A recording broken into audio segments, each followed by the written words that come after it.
नमस्कार फ्रेंड्स, स्वागत है आप सभी का एक बार फिर इस YouTube चैनल में। फ्रेंड्स, आज हम बात करने वाले हैं IPO के बारे में। IPO क्या होता है, कंपनी किस तरह से IPO के लिए अप्लाई करती है, इन्वेस्टर किस तरह IPO में अपना रुपया लगा सकते हैं, जैसी तमाम चीज़ें हम इस वीडियो में डिस्कस करने वाले हैं। तो फ्रेंड्स, बात करते हैं IPO होता क्या है। फ्रेंड्स, हमारे देश में बहुत सारी कंपनी ऐसी है जो प्राइवेट सेक्टर की है और कुछ कंपनियां जो सरकारी सेक्टर में काम करती है। जब भी इन कंपनी को रुपयों की ज़रूरत पड़ती है तो इन कंपनी के पास 3 ऑप्शन होते हैं जिससे वे रुपया अरेंज कर सकती है। पहला सबसे आसान ऑप्शन होता है कि वे किसी बैंक से या किसी फाइनेंशियल इंस्टीट्यूट से लोन ले लें।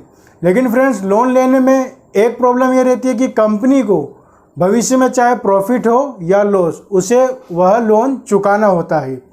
दूसरा ऑप्शन होता है कि वह किसी इन्वेस्टर से कोई डील कर ले कि अगर कोई इन्वेस्टर उनके कंपनी में इन्वेस्टमेंट करता है तो भविष्य में होने वाले प्रॉफिट का एक फिक्स्ड अमाउंट या फिक्स हिस्सा उस इन्वेस्टर को दे दिया जाएगा। और तीसरा सबसे आसान और सबसे कम रिस्क वाला ऑप्शन होता है IPO, जिसे इनिशियल पब्लिक ऑफरिंग कहा जाता है। इस चीज़ के लिए कंपनी को करना कुछ नहीं होता है, सिर्फ एक मर्चेंट बैंकर नियुक्त करना होता है जो सेबी में रजिस्टर्ड होता है।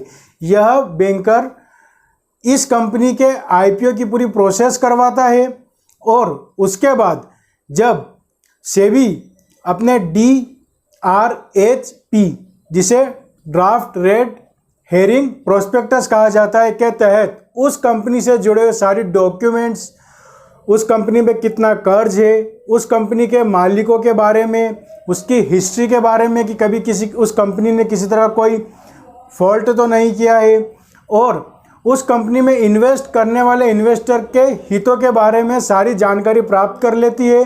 और उसके बाद जब भी सेबी को लगता है कि यह कंपनी अभी के टाइम में बिल्कुल सही है तो कंपनी उस IPO के लिए अप्लाई कर सकती है, जिसे सेबी मान्यता दे देता है। अब बात करते हैं फ्रेंड्स कि IPO में शेयर अलॉट कैसे होते हैं। तो फ्रेंड्स, इसके लिए सेबी यह शेयर मार्केट रेगुलेटरी बॉडी होती है जो उस कंपनी को IPO के लिए परमिशन देती है। अब ये IPO लिस्टेड होता है स्टॉक एक्सचेंज में। जनरली भारत में 2 मेन स्टॉक एक्सचेंज है। पहला BSE यानी बॉम्बे स्टॉक एक्सचेंज और दूसरा NSE यानी नेशनल स्टॉक एक्सचेंज।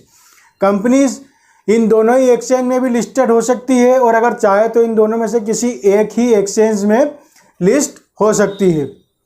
अब बात करते हैं कि IPO के लिए अप्लाई कैसे किया जाता है। तो फ्रेंड्स, आज के टाइम में IPO के लिए अप्लाई करने का एकमात्र तरीका होता है, वह होता है डीमैट अकाउंट के थ्रू। जी हाँ फ्रेंड्स, अगर आपके पास डीमैट अकाउंट है तो ही आप आने वाले IPOs के लिए अप्लाई कर सकते हैं।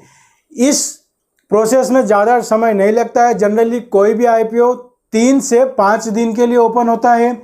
इस ड्यूरेशन में आप IPO के लिए अप्लाई कर सकते हैं। उसके बाद फ्रेंड्स, कंपनी को शेयर मार्केट में लिस्टेड होने के लिए IPO की लास्ट डेट के बाद 7 से 15 दिन लगते हैं।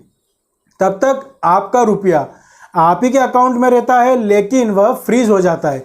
मतलब तब तक जब तक कंपनी लिस्टेड ना हो जाए तब तक आप उस रुपये का यूज़ नहीं कर सकते हैं। आप मिनिमम 1 लॉट से लेकर 13 से 15 लॉट तक लगा सकते हैं। मतलब 14,000 रुपये से लेकर करीब करीब 2 लाख रुपये तक का आप इन्वेस्टमेंट एक ही IPO में कर सकते हैं। जी हाँ फ्रेंड्स, अब बात करते हैं कि IPO अलॉट कैसे होते हैं। अब क्या होता है कि मान लीजिए कि किसी कंपनी ने 10 करोड़ शेयर IPO के तहत लॉन्च किए हैं, लेकिन उसे खरीदने वाले ज़्यादा बीट लगा चुके हैं। मतलब कभी कभी एक IPO 10 गुना, 20 गुना या 100-200 गुना से भी ज़्यादा अप्लाई हो जाता है। तो यहाँ पर फिर लक फैक्टर काम करता है, क्योंकि यहाँ पर कंपनी जो अलॉटमेंट करती है वह एक लॉटरी सिस्टम के तहत अलॉटमेंट होता है। तो उसमें से क्या होता है कि अगर 10 गुना लोगों ने अप्लाई किया है तो जो 9 गुना लोग होते हैं उन्हें IPO में शेयर अलॉट नहीं होते हैं। लेकिन फ्रेंड्स, इससे घबराने वाली बात नहीं है, क्योंकि अगर IPO में आपको शेयर अलॉट नहीं हुए हैं तो आप उस कंपनी के लिस्ट होने के बाद भी उस कंपनी के शेयर खरीद सकते हैं। अब जिस दिन आईपीओ उस मार्केट में लिस्टेड होता है उस दिन काफ़ी ज़्यादा फ्लक्चुएशन होता है उस शेयर के प्राइस में, क्योंकि बहुत सारे लोग होते हैं जिन्हें आईपीओ नहीं मिलता है तो वो उस दिन खरीदते हैं, और जिन्हें मिल चुका होता है वे अगर कुछ अच्छा प्रॉफिट मिल रहा होता है तो उसे प्रॉफिट को बुक कर लेते हैं और अपने शेयर उस दिन सेल कर देते हैं। इस वजह से आईपीओ लिस्टिंग होने वाले दिन उस शेयर में काफ़ी ज़्यादा फ्लक्चुएशन होता है। अब बात करते हैं फ्रेंड डीमैट अकाउंट की। अगर आपके पास डीमैट अकाउंट नहीं है तो मैंने डिस्क्रिप्शन में लिंक दे रखी है, इस लिंक पर क्लिक करके आप काफ़ी आसान तरीके से डीमैट अकाउंट ओपन कर सकते हैं। इसके लिए जो डॉक्यूमेंट्स आपको ज़रूरत होती है वह आपका पैन कार्ड, आपका आधार कार्ड, एक फ़ोटो, वाइट पेज पर सिग्नेचर और आपका बैंक अकाउंट से रिलेटेड डॉक्यूमेंट जैसे कि कैंसल चेक या फिर पासबुक का फ्रंट पेज या फिर 6 मंथ का स्टेटमेंट। इन तीनों में से कोई भी एक चीज़ आपको अपलोड करना होती है, और जनरली आपसे जुड़ी कुछ डिटेल जैसे आपका डेट ऑफ बर्थ और आपका ऑक्यूपेशन जैसी चीज़ें। तो काफ़ी आसान तरीका है, इस लिंक पर आप क्लिक करिए और 1 बाय 1 स्टेप में जैसा आपको पूछा जा रहा है वो चीज़ आप इन्फॉर्मेशन अपलोड करते रहिए और डॉक्यूमेंट भी अपलोड करते रहिए। आपका मात्र 24 घंटे में डीमैट अकाउंट ओपन हो जाएगा। फ्रेंड्स, आशा करते हैं आपका वीडियो पसंद आया होगा, ये इन्फॉर्मेशन आपको अच्छी लगी होगी। अगर वीडियो अच्छा लगा तो वीडियो को लाइक कीजिएगा, कमेंट्स करके बताएं आपको इन्फॉर्मेशन कैसी लगी, और अगर अभी तक आपने हमारे चैनल को सब्सक्राइब नहीं किया है तो लाल बटन पर क्लिक करके हमारे चैनल को सब्सक्राइब कर लीजिएगा। बेल आइकन पर क्लिक करना ना भूलें। मिलते हैं अगले वीडियो में। धन्यवाद। जय हिंद।